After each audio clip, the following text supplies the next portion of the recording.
This is a Geek Leader podcast, and I'm your host, John Rauda. This show is all about helping us grow as leaders, become better technologists, and improve our lives both at work and at home. I hope you enjoy the show and learn a lot.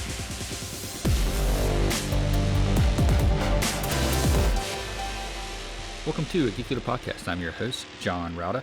And if you could, please do me a favor and take a moment and leave a rating and review in whatever podcast player you're listening to this on, whether it's Apple Podcasts, Spotify, iHeartRadio, doesn't matter. I would greatly appreciate it, and that feedback really helps get other listeners to the show. Also, if you're not subscribed, go ahead and subscribe so you don't miss an episode. And if you feel so inclined, you can go to geekleader.com/tip and donate to the show. Thanks so much. All right, Geek Leaders, today I'm honored to have Adrian Koehler on the show. He is a leadership engagement expert and the senior partner at Take New Ground, which is an executive coaching firm, and we're going to talk about leadership and things like that. He's also the host of the Naked Leadership podcast, which I love the name of that. We'll get into that a little bit too, I'm sure. Adrian, welcome to the show. Hey, so glad to be here. Thanks for having me, John. Yeah, if you don't mind, just tell the audience a little bit about your background and kind of how you got to where you are in your career today, and what is it that you guys do over at Take New Ground? Sure. Yeah. Let's see. So I've been at this work, this form and function of it for the last coming up on, just over a dozen years. I've been in this coaching and training space for started out just coaching anybody and got into corporate America and enjoyed parts of that, but then have really focused on the founder class. So we work mostly with, but not solely, but mostly with founder-driven organizations. So, or any kind of, also, I'll from now on, then I'll pick up a VP at Nike or something like that. So if you're gonna be edgy in the midst of corporate America, that's great. If you don't want to be edgy and you don't want to take new ground, then you're not gonna want to work with me because we're gonna get after something. So it's not like I'm not into kind of dressing up or putting icing on the crap sandwich. I like to transform the thing. So anyway, I've been doing this and with this group of leaders for about 12 years. So it's an interesting, I'll give the quick version of the story of what got me into this. Before this, and I met my co-founding partner, Dan Tocchini, actually in the midst of doing work in prisons. I was running a private foundation. I'd helped a guy with his own life and was coaching him. And he ended up, his father's a billionaire. So he had lots of money, wanted to give it away. I came out of that world, and we ended up doing work in prisons. And so we ran leadership trainings in prison with murderers, mostly in California. I'm out in California. And so we would run these leadership trainings with 30 or 40 murderers in the room and then train them how to be trainers. And they create a whole big program doing that. So I came out of that space. And so my first coaching client were, some guys that had some huge capacity obviously for evil, and helping them transform what they do. So, the things I deal with now with squirrely CEOs or, senior leadership teams, it's easy compared to that. So, before that, I actually worked in the nonprofit world. I worked at a church here in Los Angeles. So, and then before that, I was an intensive care nurse, right? So I've been kind of throughout everything, and started out in the medical world, loved all the science of it, loved really the art of integrating people's expertise in a high stress situation. Because obviously if it's intensive care, people are going to die if you don't intervene well, and getting families connected, getting all the medical professionals connected, and getting the right conversation to the table at the right time, and then taking immediate action. That was great. And then, but the through line for all that is helping people step up at the most crucial times in their lives, whether it was like in the medical world or from a spiritual context. It wasn't ever like a natural fit for that world. I kind of grew up in a locker room, so I wasn't even just editing my language now. It didn't quite work out in that kind of context, but I loved then the work in the prison system, and then I've loved this now. So this is the perfect fit for me. I am naturally a fierce advocate for people, and that's been true throughout all those environments. Is like advocating for people, helping them get what they want, get clear about what they want, and then summon courage and truth to the table so that things can move forward. And I get to do that every day now and get to do it with the gloves off and have real deal conversations. The other day I was at an event, a USC event, and somebody's like, "What do you do?" I said, "I'm the smelling salts for high performing leaders." What? Like, yeah, I'm the guy that like helps people get real and then helps people move forward. So, that's what I do, man. That's what we do. Oh, let me answer the question. What we do for, Sure. as a firm, Take New Ground as a growing group of coaches and trainers. So we just got back. I was just in North Carolina for 3 days with a client of ours, and they run a textile business, around 20 million now. It's in a great moment of transition. And I've been coaching the founder now for about 9 months, and we come in and coaching always happens first, which is like working with key stakeholders around their own vision and where they're headed and getting them clear. The future is kind of like the easy part to get real on. I mean, some people still resist that, surprisingly to me always. But as we do that, the harder part for almost everyone is getting sober about reality. Mm-hmm. Like, how bad is it really? And what are all the conversations that are under the table? Like things we can't talk about, things we're not talking about, things that we're tolerating, things that we're not dealing with, and all the reasons why those are so. And people, the more that they tolerate, the more meaning goes down in their lives, because they just end up trying to find ways to be satisfied with the status quo. And that bothers high performers. So when I'm talking to someone that's a high functioning, everybody I coach is brilliant, full of ambition, full of guts, full of resilience, but there are always things they're tolerating, and they know it, and people around them know it. But they don't have language for how to access it in a way that's not full of guilt or shame or regret or all that, or just full of excuses and all those types of things. They don't have a way to talk about the challenges in a way that generates possibilities for people. So they end up being a maniac, like on the ground. Yeah. They're passive aggressive, and almost all my clients, they are off the charts when it comes to intelligence and ambition and all that, but getting results through others, which is the heart of leadership, that's an art more than a skill. So it takes a lot more listening than they're used to doing. It takes a lot more humility than they're used to trying on. It takes a lot more patience than they would prefer. All these things, which are much more, it requires poise, and being conscious of your own presence. So people come to me typically, 95% of my clients come from another client, but they come to me whenever things are either they're about to take off and do something they've never done before, or something unprecedented, like the guy just got off with, he's raising $1.25 billion for his PE firm. People call me in the midst of that because I better get this right. Or they call me when Rome is burning and they need answers today. So that's what we do. So we'll start by coaching, and then we come in and integrate a team in that vision of the person usually that I'm coaching, and that vets talent, it vets possibilities. Most of the time, the breakdowns on a team are not around competency. Most people are smart enough to do their jobs, they're just not. And that's always attitudinal. So that's a much deeper conversation than education. So we don't come in and educate clientele. It's not like they need to know any more information. It's always deeper than that. It's personal. And so it's attitudinal, and it gets back from, one of the ways to talk about it is like results come from actions we take or don't take. Actions always come from decisions we make or don't make. And decisions come from the way we're thinking about things. And all thinking comes out of belief, out of what I believe about myself, what I believe about the world, what I believe about other people, what I think about the future, what I think about the past. Everything comes out of interpretation. We know that. That's gravity for human beings. We live our interpretation. So people don't get to those core issues because what do? You go to a therapist to talk about that shit or something. So there's like a deeper conversations that are usually the source files for everything. They're the iOS in the background. Yeah. So but we're not trained on how to access that in a way that's approachable or connect that type of inquiry into performance on the ground. It just doesn't, who cares? Like whatever, they're just an idiot, that type of thinking. And it's like, man, why don't you do a little more time thinking about how you're thinking about things and make whatever shifts you need to make. And that's going to open up new possibilities if you're willing to shift how you are in the conversation. People will leave, which is a good thing if they're not performing. Right. So anyway, we go really deeper than most firms that I'm familiar with. So when you're having these conversations and you're like really trying to drill into that, how much of the resistance that you get comes from ego? Oh, all of it. Yeah. Yeah.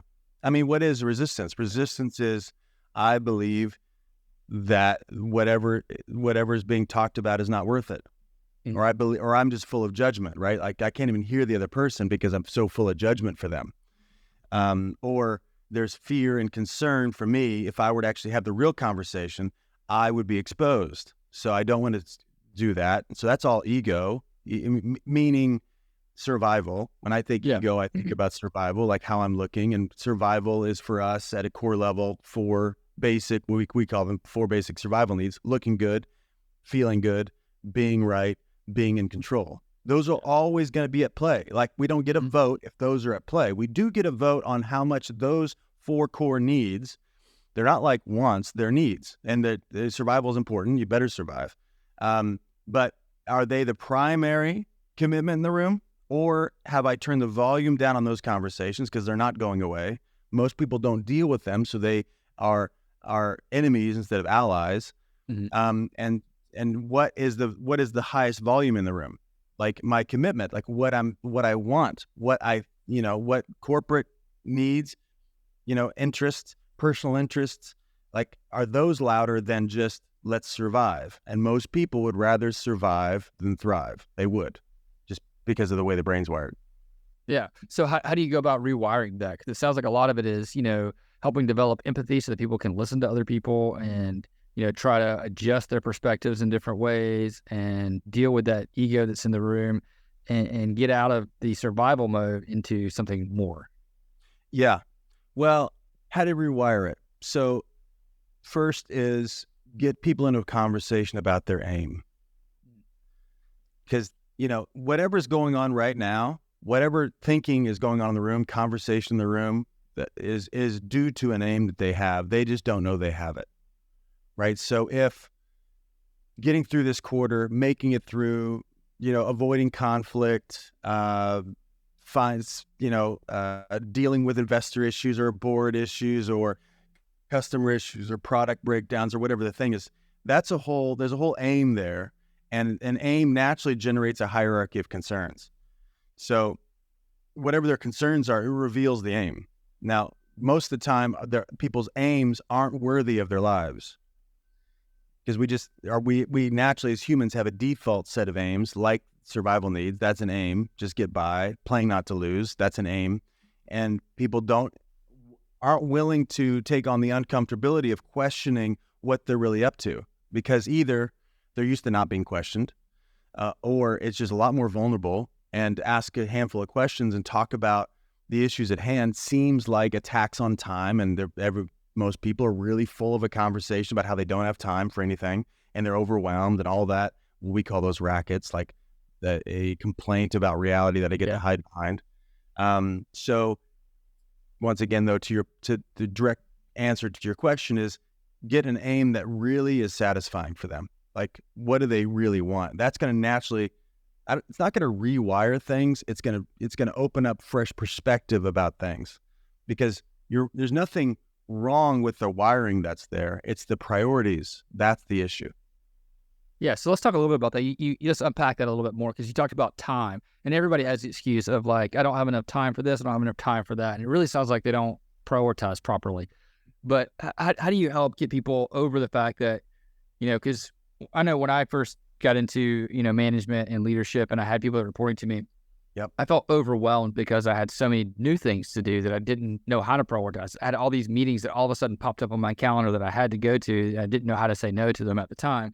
Right. But, what are you seeing, especially with founders, people that have new companies, new businesses, and they're out there and they transitioned from being like the head of technology from a group, and now they want to launch their own product, their own company, and they get into that path, and now they've got, shareholders to deal with. They've got all these other things that, are consuming their time, and they don't have enough time to really focus in on, their stuff. Well, what do you tell them? How do you set them straight?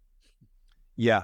Well, of course they do have time, number one. Like, time is an objective thing. It's really, most people will justify not spending their time doing what's more uncomfortable for them.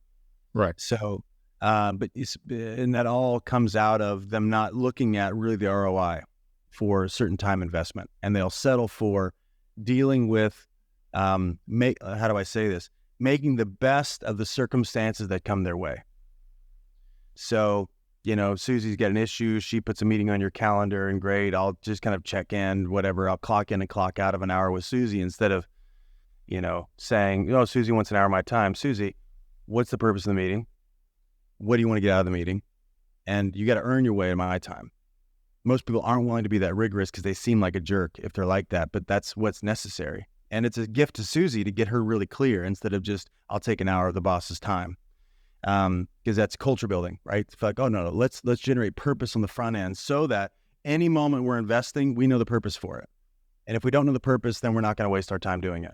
Right. Because otherwise it's a BS conversation anyway. Like she's just there to vent or something. And there's time for that, just to be with Susie and help her get over her stuff. Most people don't triple down on a conversation about personal responsibility, which we do, because if there's no freedom without personal responsibility, and there's no leadership without giving people the space to give an account. Meaning, like holding people accountable is a myth. You can't hold someone else accountable. You can give a space though for them to account. You can't hold them accountable, but you can invite them to be accountable to themselves and then to you. So that sounds like a cultural thing. Like you have to build a culture of accountability in order to give people that space. Is that right? Yes. But if you're as the leader aren't being accountable yourself, then it's a kabuki theater anyway. Yeah. So you've got to live it out. If let me say it positively, if you live that out really well and become rigorous with your own commitments and rigorous with your own word, we would talk a lot of the core behind what we're doing is inviting leaders to live their word. People don't talk like that these days. Mm-hmm. But there's only two ways that human beings bind together. Two. One is aligned promises. Second is, unfortunately, bitterness. Most people settle for bitterness. That's why gossip and shit talking, all that kind of stuff is a natural way that people kind of create factions and politicking and all the stuff that happens because bitterness connects human beings. The way to supersede that is to get people aligned on their word. Like, what am I here to get done? Here's the corporate thing. Here's what's my piece of the corporate vision, and what can you count on me for? Most people don't handle that rigorously, and they pay the price for that. And so it looks like good intentions instead of commitments. So go ahead. I'm sorry. Oh no, I was just going to say they don't build a culture of people making promises and making requests, which are the only two ways to move anything forward. Is like, here's what you can count on me for. Here's what I need from you. Are you willing to do that? If you build a culture of promises and requests, you get so much time back. Because people won't speak. People won't speak unless they're committed. When you're building that culture of promises and requests, is it about like, calling people out when they don't live up to their word? I mean, I've had some really good bosses and some crappy bosses. And when I think back at it, I can classify them into bosses that, kept their word and bosses that didn't. Right. And is it, as a leader, should I hold myself accountable in a way and saying like, call me out on this stuff? If I tell you something and I don't do it, tell me, bring it up. Or do I need to do the same for them, for my employees? Is that what you're saying? Yes. What I'm saying is that if as a leader, if you're going to eat the dog food, if you're going to do everything you're telling other people to do, that's going to change the whole conversation. Number one. And number two is, the leadership that's going to work down the road is really authentic leadership. And I don't mean as some kind of namby-pamby authentic. I mean ownership. Yeah. Like authentic, like I'm going to tell you what I'm up to, and then I'm going to live my word. Like I'm going to break my word, and I'm not going to be perfect, and I'm going to not keep a promise, and I'm not going to deliver it. That's going to happen. But immediately I'm going to make it right and then reset my word and go again. Yeah.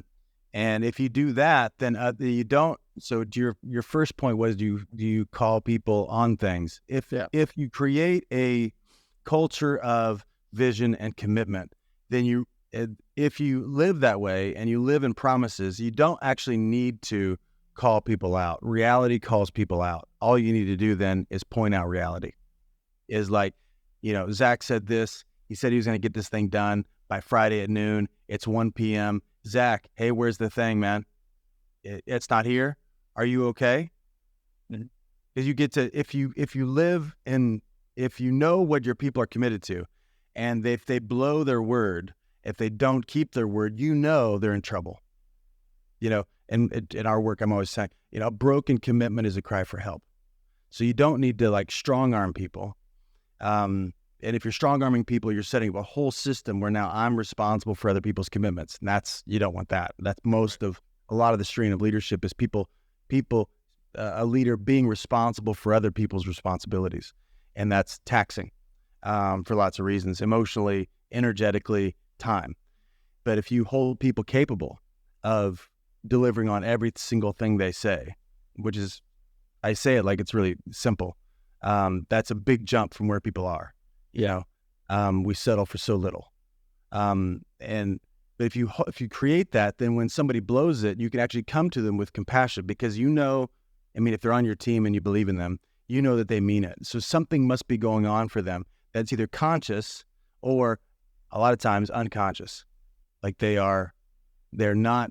something is competing with their commitment and they need to talk about it.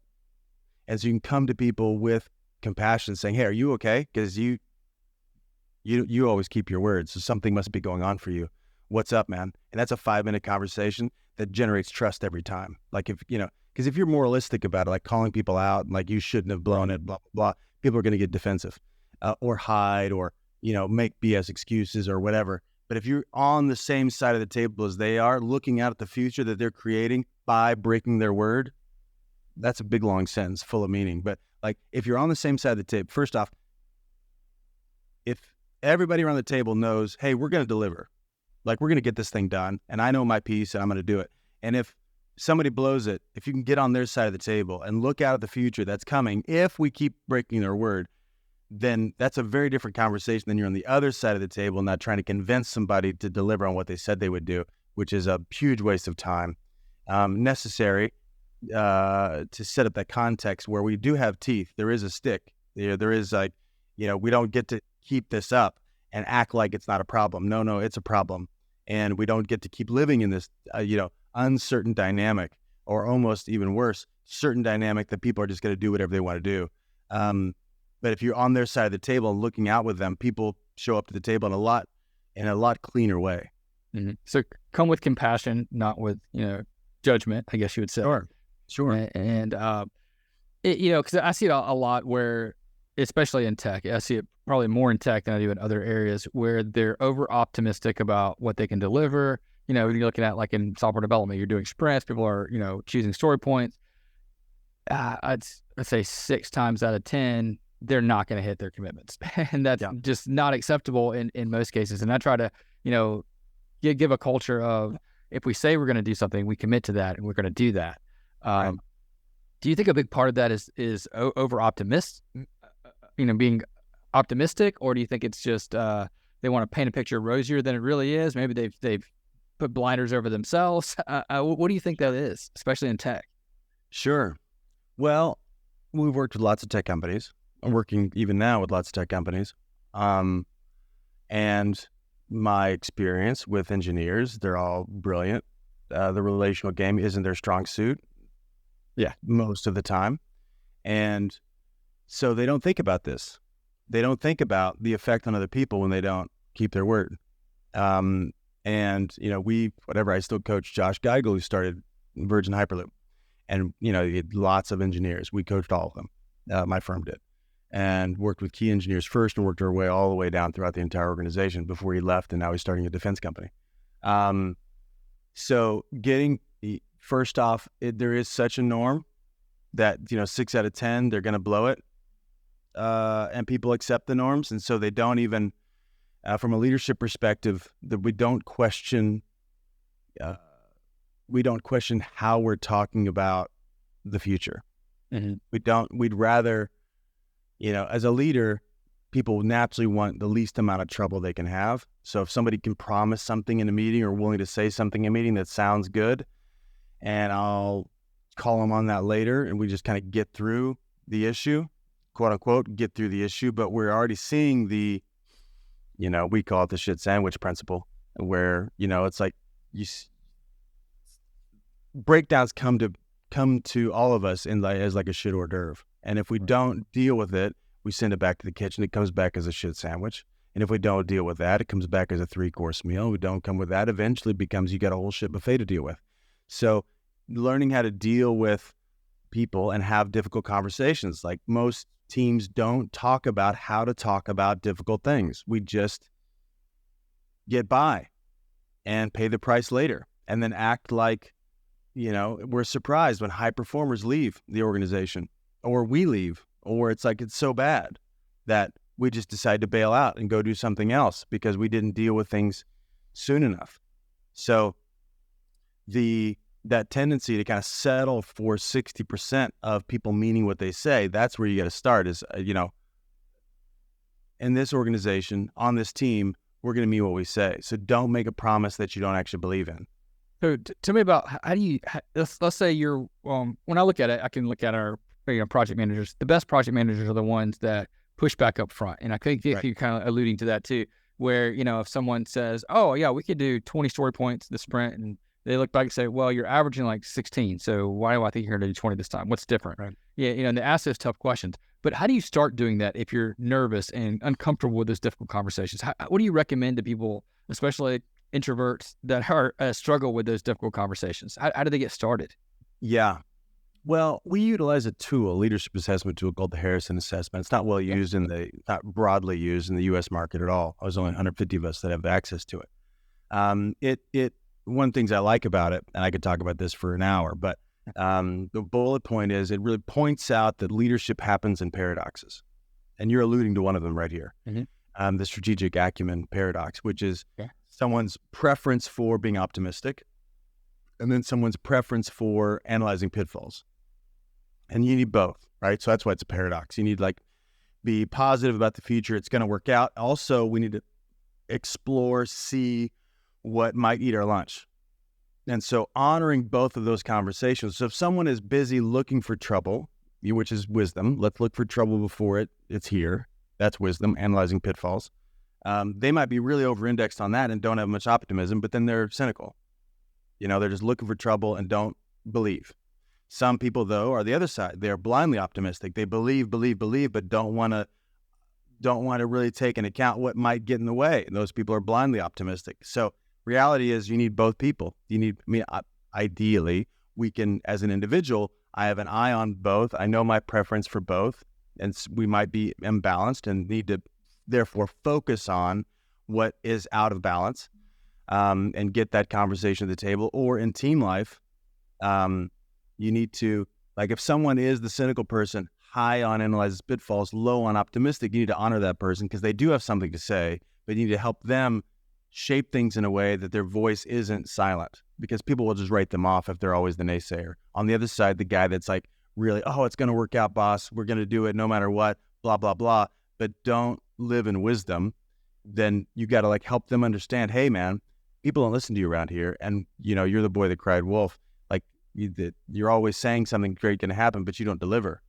And so your impact here is weakened because you won't entertain why you think it's going to be 20, but it's really closer to 16. Maybe it's 18, but you got to partner with these folks that you tend to avoid because they're the ones that ran on your parade, not the parade, on your parade, you avoid them. And you have to learn how to team up with this conversation. So it's really dancing in these paradoxes that most people don't even think about in team life, but you got to honor both ends of the poles. Yeah. So, what's a good step forward then? I'm trying to get back into the point, I'm a new leader on a team, or I have a new company and a new team that I've found, and there are some high performers on that team that are doing awesome, and there's some people on the team that are just kind of they're not living up to their word, as we've been talking about. So how do I have that conversation to get them, because you don't want to compare, people together. There's a lot of things you don't want to do, but you still need to somehow make it evident that, hey, I need you to be more like this guy. Sure. Well, there's a saying, principles over personalities. Yeah. Okay. So you do want, if you're a new leader, it's a perfect time to do it because you can play dumb, right? And you're new, right? So you've got lots of license to go ask questions that previous leadership didn't do. Yeah. So, if there's a tendency on the team to break down and not deliver on what they said, it's great if you're brand new. It's how does this work? Where does the breakdown actually start? We see it when we've missed the deadline, but breakdowns always begin much earlier. So how did this, so let me answer the question more succinctly. Being willing to do full-on forensics of a breakdown is essential for every leader. Like, once we have a breakdown, are we willing to go back in time and explore what wasn't said when it needed to be said, and who didn't say it? Like, who knew it and didn't say it, right? There's a whole conversation there that most people don't want to for the sake of uncomfortability. But if you don't, you're going to keep paying the price for it. So, if you're a new leader, it's perfect to come in and ask a whole ton of questions. And you've got certain people that, if you're a brand new leader, are really smart and really engaged, and they're the top % of people that you're going to build a business on. And there's people on the back end that rarely deliver. And I think it's good, especially if you're a new leader, saying, hey, tell me what I can expect of you moving forward. And just sit with that question. That's going to reveal to them if they have any vision at all for improving. And if you're a new leader, it's a perfect time to have turnover. I would raise the bar, and you'll find out from your authorities, if you're like a leader on a team, hey, do I get to recraft this team? Or is this the team I have to work well with? And I think it's okay to compare. I wouldn't compare people. I would compare how people perform. Like outcomes. Yeah, that's right. So this guy, he does this, and the rest of the team does this. Let's talk about it. What about him generates that? And there are principles there that ought to be seen, revealed, and championed, because those are attitudinal things. Back to when there's any breakdown, there's a competency issue or there's an attitudinal issue. It's almost always attitudinal. Yeah. And if it's competency, great, because you can go learn plenty and go to a class, learn the skill, find a mentor. There's lots of ways to solve the competency issue, but it's almost always attitudinal. Because even if it is a competency issue and it's not been solved over the last year, that's back to being attitudinal, because we just settle for not being skilled. So if you're a new leader, I would do a really clear, full audit of what's the results of the team right now and what has been generating those results, especially if they're subpar, and get people talking about that in real time without blame. It's not a blame conversation, it's a contribution issue. And get people clear about how they've been, especially if it's an older team, new leader, if the results are subpar, how have we justified, here's a way of saying it, how have we justified these lesser results? There's an answer to that question. If you don't get that on the table, then anything new that you can come in as a spirited new leader, and we're going to make new things happen. But if you don't have a full accounting on what was competing for the results in the past, it doesn't matter. You're not going to get new things if there's no new thinking involved. Yeah. No, I agree with that 100%. I remember when I started where I'm at now and took over this team, one of the things that I started out with, 'cause it was probably like, I don't know, the third or fourth day I was here, I asked somebody, like, well, why do we do it that way? Like, what's the purpose? Give me some background. And they're like, I don't know. It's just the way we've always done it. It's the way I've always been here. I'm like, never tell me that again. Like, I never want to hear that again. I want to hear a reason why. And if you don't know a reason why, go dig and figure it out, or we just stop doing it. If we don't know why we're doing something, let's just not do it. That's right. It's perfect. As a new leader, you can go shake things up. And, if you get slapped around for it, then great. Oh, sorry, I didn't know that. I didn't know that was sacred around here. I'm here to get something done. And if you're new and if you're not focused on results as a new person, and even that whole idea, I was at this offsite, there was a lot of new people on the team, and I just asked them, so how long are you going to be new? Let's just get clear about that, because the idea of being new is baked in with so much license. Like, I'm new, so therefore what? I can not perform, I'm still learning, blah, blah, blah, blah, blah. It's like, let's just get clear on when you're done being new. Is it a month? Okay, good. So a month from now, you're not new, and so you're fully responsible. Great. So I'd suss all that out and get clear around the results you're committed to having, and then what it's going to take from the team, and it'll require a whole lot more than it did before. And some are going to be up for that immediately because they're excited. High performers will be up for a new regime. The nostalgics, the ones that are just there to get a paycheck and hopefully not get in trouble, you want to get them clear, and I'd get them out immediately. Then there's the majority of these fence setters. If they trust you and if they see there's a way for something new to happen, they'll come your way.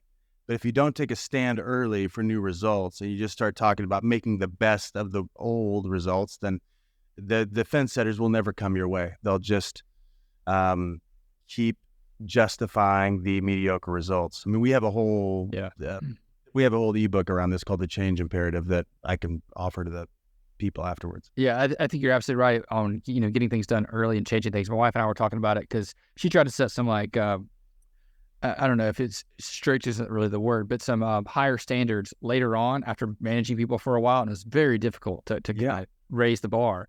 But she went to a different company and then she started out with that high bar and that high standards. And, people adapted to that really quickly because that was her level that she's going to, come in at. Let's say you didn't do that early on and you're regretting it now. How do you go back and kind of raise that bar later? Yeah. Well, I think it's, how do you raise that bar later? First off, you better repent. Yeah. You know what I'm saying? Like publicly, like it's ownership. Your team. Yeah. Well, say, hey, I screwed up. I would hey guys, we're not doing it. And I'm realizing here's how I've contributed for us not doing it. There's this and this and this has been happening. I thought it would just change without me bringing it up. I was wrong. And if you want to get real, I would say, hey, you know what? I was new and, wasn't willing to upset the apple cart, and that was my mistake. I'm responsible for the apple cart, so if it needs to be upset, I need to, So I would be the most honest person in the room around that because people know anyway. Once a leader tells the truth, they're the last one at the party. Everybody knows before they do. So, if you can own it early without the shame and the I shouldn't have, I can't believe I did, and all the regret people swim around in to protect themselves. If you do it just straight up, then it sets a whole new standard for how we're going to talk about breakdowns. So, if I've been tolerating things, I would just say, hey, I'm done tolerating, and my bad.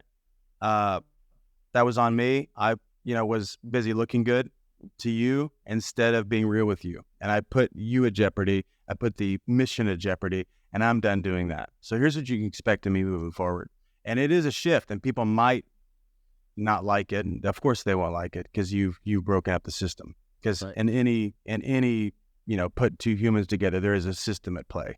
So yeah, but they're only going to not like it for a little bit, right? Because people get used to things pretty quickly, Right. I've gone through acquisitions before, and once we merge these companies, now your role is different, and it sucks for maybe a month, and then after that you kind of get used to it. It's like, okay, this is the new normal, and I'm going to move on, or you move out, one of the two, which isn't necessarily a bad thing either. That's right. Yeah, that's usually when people keep blowing it, when they keep not delivering, they're asking for a conversation for sure. Number one, and they might just want to move on, and they're scared, or they don't want to go back out and start again somewhere else, but they're dying for it. People are asking to be let go all the time, and we don't honor them in that because it's the best for them. Because if you're crystal clear about your stand and what you're committed to, what results you're committed to create, and how you're committed to being on the team, I'm talking around values. If you're crystal clear about it and they're not aligned with that, it's a gift to them. Like, go find a team that wants to do what you want to do, because here's what this team's going to do. And if you don't want to do this, great. Like, I totally get it. But if you think I'm a pain in the ass now, just wait. In a year, it's going to be worse. So it's better to opt out now than later, and we can sustain our relationship, Yep. No, I think you're absolutely right. Adrian, this has been a great conversation. I really appreciate it. How can people, learn more about the things that we're talking about and connect with you online and things like that? Sure. Yeah, people can find me, of course, on Instagram like everybody else, Adrian.K. On Instagram, I post to the feed there a lot of the types of conversations like we're having now, which is around personal leadership and leading a team. And we've got, you alluded to it earlier, the Naked Leadership Podcast. We talk about the process of leading and what the experience of leading is. That's why it's Naked Leadership. If you do it really well, it's going to be pretty damn vulnerable. And we talk through issues that we come up against with clients all the time. So it's not just us with here's our 5-point plan to blah, blah, blah. No, we talk about issues that leaders go through all the time that we're talking with people about, and philosophically how to approach things. So ends up getting very practical, all those conversations, but we get to the thinking behind all the decisions people need to make. So that's the Naked Leadership Podcast. And we've been doing that 4 or 5 years now. And we're starting to coach people in real time because people have been asking for that. Like, can you just coach folks and so we've talked about principles for a long time. There's lots of episodes around that. And now we're starting to coach people in real time, and you get to see the game at play. So we've made that shift. You can obviously go to the website, takenewground.com, and learn about how we approach and kind of where we come from. And we join everyone's cynicism around this work, because most people always ask me about other coaches. I don't talk to many coaches. I don't care, nor do I hire them. And lots of them come to us and say, hey, can we work with you? And they usually don't have the guts to work with us because we don't mess around. You could probably tell. We get after it. And most offsites are like kumbaya sessions, which are not effective. And we, so we're, I alluded to it earlier, like we're the smelling salts. We're going to get down to business. So people that want to make something new happen and realize that in any human endeavor, it's always interpersonal. That's the breakdown. So we deal with strategic issues and results. That's where we always start. But getting results through others is there's always tons of mystery, because I got to lead myself really well. And most people do not spend enough time thinking about their number one responsibility, which is leading themselves. They are their own default settings. Like, I am this, fill in the blank, and then just take it or leave it, instead of like, no, I can transform. I can make new decisions. I can reconstitute myself in order to meet the needs of the moment. And that's seasonal in businesses.